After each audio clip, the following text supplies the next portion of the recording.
ఇక్కడ నేర్చుకున్న విధానం ఎట్లుంది మేడం? మీరు మీకు ఫస్ట్ భయం పోయింది, చిన్న వెహికల్ మీద నేర్చుకోవడం వల్ల. సైకిల్ కూడా రాదు, బట్ ఇప్పుడు కాన్ఫిడెన్స్ వచ్చింది. స్కూటీ డ్రైవ్ చేయడం, పెద్ద వెహికల్ కూడా నడపగలుగుతున్న కాన్ఫిడెన్స్. ఇప్పుడు బ్యాలెన్స్ చేయగలుగుతుంది చిన్న వెహికల్. ఫస్ట్ 3 days కాలు పైన పెట్టాను చాలా. ఆఫ్టర్ 4th day నుంచి స్పీడ్ వెళ్తున్నాను, స్లో వెళ్తున్నాను, బ్యాలెన్సింగ్ వచ్చింది.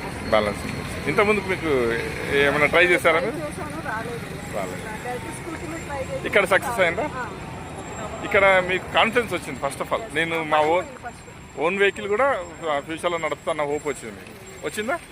100%. ఓకే అమ్మా. నేర్చుకోవాలి అనుకున్న వాళ్ళకి మీరు ఏం చెప్పవచ్చు? టైం వేస్ట్ చేసుకోవద్దు అంటారా? ఓకే అమ్మా, థ్యాంక్ యూ. ఓకే ఓకే అమ్మా, ఇంకా త్వరగా నేర్చుకుంటాం. మీరు ఇప్పుడు ఇంత టైంలోనే ఇప్పుడు సెల్ఫ్గా నడపగలుగుతారు మీరు. ఓకే అమ్మా, చూద్దాం, నడపండి.